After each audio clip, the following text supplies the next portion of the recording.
sometimes I really believe we get in our head and we think everybody is judging us, like absolutely everyone. But a lot of the time we're actually just doing it to ourselves. Yes, there might be one or two people who do have a critical thing to say, but that's not everyone. And I think sometimes we paint everyone thinking, well, everyone's attacking me, something like that. It's just not true. It can be something you do to yourself in your mind. Yeah, and you've got to ask yourself too, like, are you willing to give up your dreams just because to please a couple people? Just because some two people don't like what you do? Like, seriously, man, like, you can never jump through people's hoops enough. You do something that you think pleases them, and then they'll have a whole new set of requirements that you've got to jump through in order for them to get in their good books. And you will never get through those requirements because they keep adding more to the list. Hey everyone, it's Doug. I'm actually with Phil today, which is fucking awesome. Good, you too, man. Yeah. So today we're going to kind of discuss if you feel like you don't have anywhere to practice your vocals, where can you practice, what can you do when you don't have anywhere to practice. And it goes a little bit deeper than this. We're going to talk a little bit about fear, because part of this can sometimes be tied into your fearfulness about how you're going to be perceived, how you're going to sound, and how people think of you sound. So was there anything you wanted to kick us off and start off with in regards to this? The reason we got onto this topic was because we were talking about how we're in a rehearsal studio right now and we're so comfortable to do anything with our voice. It really changes the way we perform, the way we're thinking about the way we're going to approach a line. We just go for it. We just go. And when we know each other, so we're not afraid of making mistakes in front of each other too. Which I think is really important when you're with musicians. Like if you're rehearsing whatever and you're afraid of like, oh, I've got to, or you're practicing at home, sometimes there's this fear of like, oh, I've got to make my sound perfect because people can hear me. And that can throw off your training because it can make you create tensions to give you a nice sound, but they're actually tensions that are, and sometimes you've got to be a little bit vulnerable and let your voice, while you're experimenting and building your technique, sometimes you just got to let your voice kind of screw up a little bit, you know what I mean? And not sound beautiful. There's some sounds that are good for your voice that aren't pretty sounds that people are going to be like, what the hell are you doing? So that's the thing that we've got here is we kind of, he hears me screw up, I hear him screw up, but there's no like judgment there, so it allows us to get better. We'll firstly give you the tips on where you can practice, but we're going to go into more things because we're going to talk about the fear of being heard and the fear and the judgment and stuff. We're going to talk about that in a sec. So I would say my biggest tips, and maybe you can give your tips too, of like where to practice. I would say the first place, if you can't practice at home, obviously you could wait till your roommates or parents or neighbors are gone, you could practice then. If that's not possible, where I always practice was in the car. So what I would do is, and you've done that too, right? So you just drive your car out to like an empty parking lot, sit in the car and practice. And people are like, oh, your techniques, you don't sit down and practice.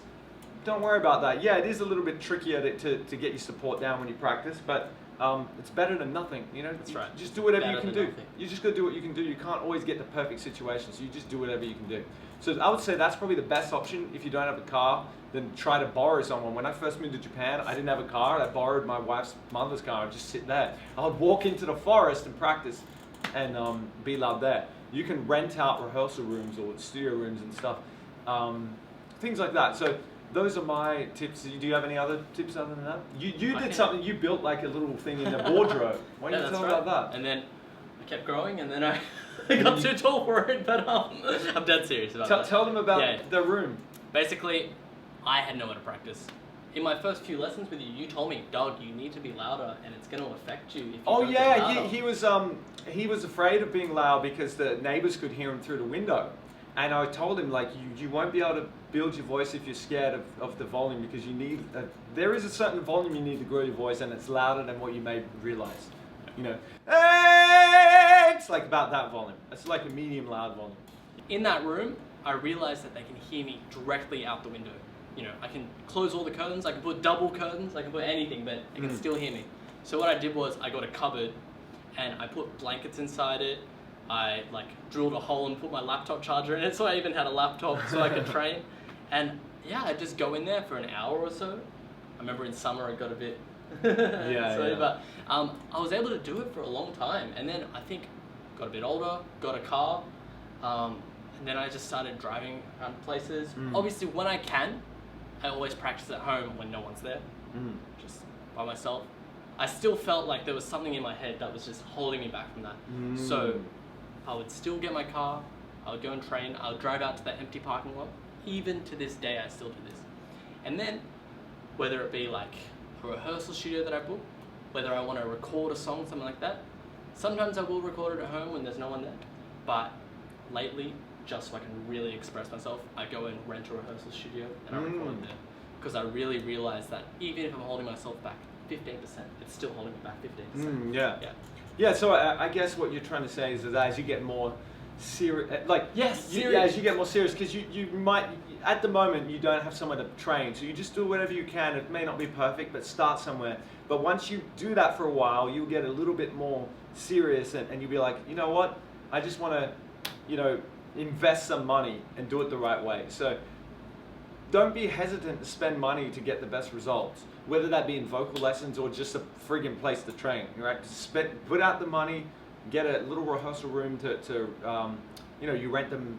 I don't know how much they cost in every country, but you rent them out for an hour or two, practice there. The other thing I wanted to mention was, if you do go the route of being in a cupboard, make sure that you've got enough room that your head isn't like this, because that will throw off your technique so bad if your head's like that. So you just put a stool in there and sit down and keep your head straight and your body straight. That's my only thing. One other tip is you can get some blankets and hang them with a coat hanger. And that really does work. Or you can put a really thick blanket over the top of your head and sing into that. That will dampen the sound pretty good. I used to do that. It's very hot, but it works. I've got even more tips. Go for it. You can have one of the best rehearsal rooms I've seen, and you have something similar, is a walk-in wardrobe. If you've got one of those, freaking trick that out and just make that your rehearsal space, because you can make that thing dead quiet, like pretty much, you know what I mean? Like blankets, anything like that. Another one is if you're a university student, go to the university. Even if you're not a music student, you still might be able to get to the rehearsal studios, like the rooms. I have heaps of students who do that, do lessons in that. I actually believe it's beneficial, even if you don't have a car, if you're old enough to drive or anything like that, I would say even buy one, because that's probably one of the best investments for your voice. Yeah, absolutely. Like you can, if you live in a safe area. I did most of my training in the car when I was first learning, because I was too lazy to train at home, and I didn't want to be heard by other people. So I would just train on my drive to work. It was an hour drive. I did an hour there, an hour back. Sure, I developed some bad habits, but I got way further by doing that than if I had not done that. I used to drive to work for about 45 minutes to 50 minutes a day. I would do all my warm-ups then. And then when I went home, I would drive all the way back, 45 minutes, 50 minutes, doing the warm-ups again. And even if I was only getting them 65, 75% good, because I was driving and I wasn't really that concentrating that much, my voice would still be warmed up. Before I went home, I would always just make sure I'm gonna practice right before I drive into home. So it would be like my routine. I created a routine for myself. Drive home while listening to the warm-ups and doing them, warm up, so that by the time I'm just before home, go into the car park, and then I'm able to work on my voice, and I'm really warmed up, and there was no stress. It wasn't like, oh, I gotta warm up today, which is a part of my routine. We've covered tips on how to find a place to practice your voice. Let's segue a little bit to the deeper elements of here. This fear of being heard by other people or being judged by other people. There's this fear that you may have of oh, well, I can't practice at home because my brother can hear me, or my next door neighbor can hear me, and they might think I'm bad. And then there's this expectation that you've got to make perfect sounds because you can be heard. You start going into performer mode, and you're like, oh, well, I'm in performer mode now, and you just go back to what you can rely on to get a consistent sound, but it may not be the correct sound. Does it make sense? So when you're building your technique, there are some unknowns. You're like, well, I don't know what sound's going to come out in a moment because I'm in unknown waters here. I'm experimenting with my technique here. And when you have this fear of being judged or this fear of being heard, it can cause you to not experiment and then just fall into the trap of just singing the exact same problematic way you've been doing because it sounds a bit more consistent. So here's an exercise I recommend you do. This would deal with this fearfulness and this fearfulness of being judged. Find somewhere that you can be completely safe. Rehearsal room, the car, wherever, and put on a song, literally let yourself do whatever the hell you want. I don't care if you crack, flip, make weird noises, doesn't matter. Don't try to fix anything, just let your voice run wild. Let it do whatever it wants. Let your voice sound bad, let your voice just do anything, experiment. And what you're going to get out of this is more of a fearlessness with your voice. You're going to be less fearful of your voice, you're going to be less judgmental and less holding yourself back, and you'll be more expressive. Let yourself just go wild, go crazy. And that's a good place to start. That's a good place to start. I know it might be strange for other people to hear your vocal exercises, because if you're not a vocalist, it might come across as really like, what are you doing? Making the mum, mum, mum, mum, mum. Like, not everyone has been exposed to that. Not everyone has an understanding of it. But if you just explain to it, like my cousin said to me, I want to know why. Like, why do you make those sounds? He wasn't like rude to me. Sometimes I really believe we get in our head and we think everybody is judging us, like absolutely everyone. But a lot of the time we're actually just doing it to ourselves.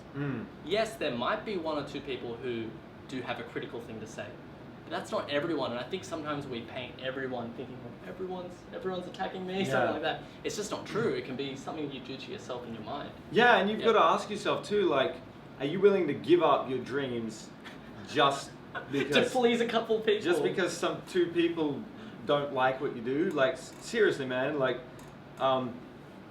you can never jump through people's hoops enough.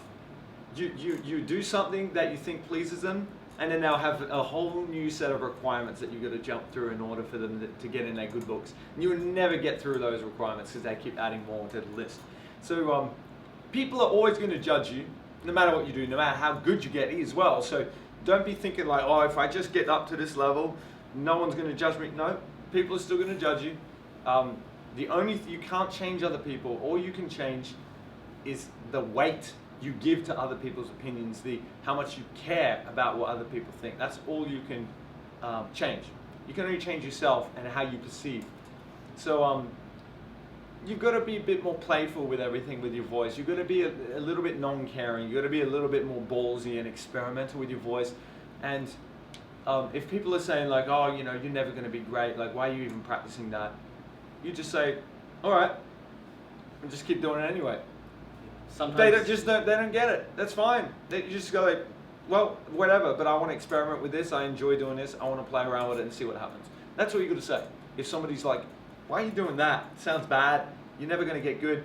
Blah, blah, blah. You just go like, I'm interested in it. It's interesting to me. I want to play around with it. I want to experiment with it.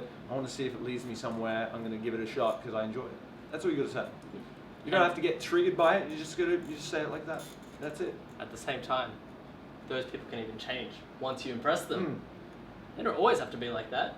Maybe a year down the track and you're singing, they're actually like, oh, good job. Yes, sometimes I actually see the results you get, and they do change. Sometimes they don't. Yeah, so it just is what it is. But the core factor still remains.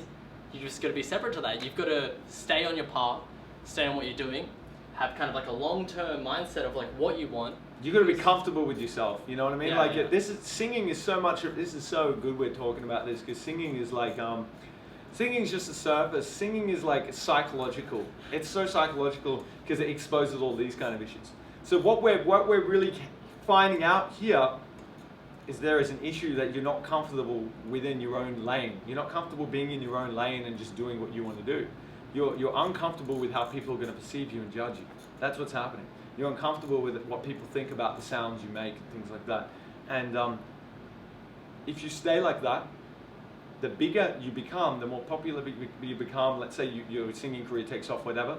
If you still got those issues psychologically, there's going to be a downfall of your career. How many times have we seen a celebrity that has a meltdown because they kind of blow up really quickly and they're not mature enough to deal with all the judgment and opinions they start seeing?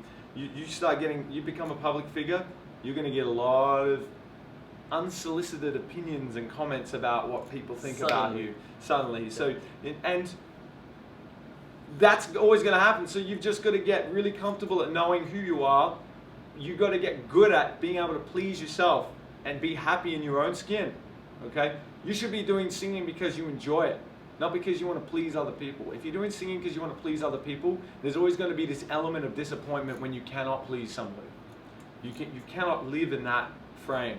You got to do it for you. You got to do it because it makes your heart feel good. You've got a message you want to communicate. Singing completes you and it makes you feel really good. That's the only reason why I do it. Because I make songs that probably I like more than the other people listening to it. And I'm happy with that because that's what I want to do. So you got to do everything for yourself. That's how you're going to be happy. If you do it for other people, you're not going to really be happy because you got to find one time that somebody doesn't like something you do and it's going to affect you because you put too much care into what they think. Even as I went down the path to singing, there was no one around me trying to learn to sing. All I found was information online, but I still knew I could do it. And as I went further and further down that path, I started attracting people into my life who were interested in singing.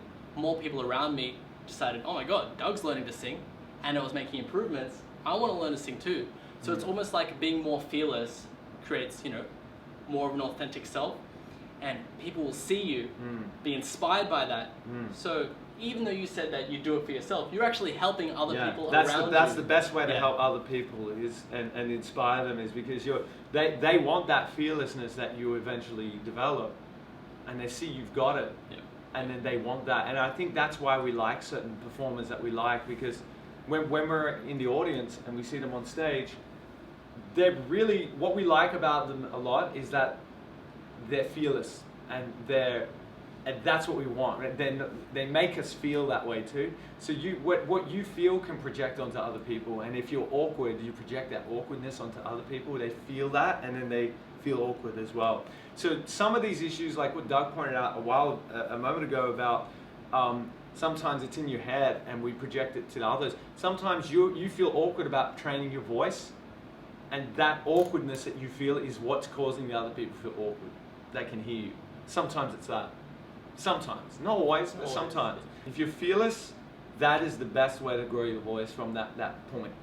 If you have fear, it shuts down your voice, it shuts down your life, it'll shut everything down. But living in fear is the worst thing. If you decide to keep going down the path fearlessly, like we said, you're going to open up yourself to a lot more than just singing. You're probably going to be involved in music, singing, meeting people, playing in bands, performing live, going in front of the audience. That's a great idea, is actually finding a band. You know, finding a band is a great idea to help you overcome your fearlessness. You got to meet people that are on a similar level to you that are forgiving if you make a mistake. So if you join a band that's way above your skill level, they might be like, they hear you make a mistake and they'll be like, oh, you shouldn't be making mistakes at this level or whatever. But if you find people at your level who are kind of also experimenting, then you can all join together, and you get into a nice environment where you're all just playing around, trying to see what works and what doesn't. And there's this fearlessness that you can all find and grow together with. Cool. With that, we'll wrap it up here. Yeah, let's wrap it up. So thanks so much for watching. It's really awesome to talk about this stuff with you, Phil. Yeah, it was great. Yeah. We kind of discuss this stuff privately sometimes. We thought we'd just share it today. Yeah, we have a lot of talks like this privately, so it's good to bring you in on this as well, and so you can kind of hear more about these things. If you want to see more about these kind of, less popular issues, I guess, more deep psychological things, personal development kind of things related to singing, if you want to hear more about this kind of stuff, leave a comment down below. Definitely. Let us know what you want to know about, what your kind of struggles are, your questions, anything you're wondering about. Maybe we can do a video on this. I agree 100%. Thanks so much for watching, everyone. Bye.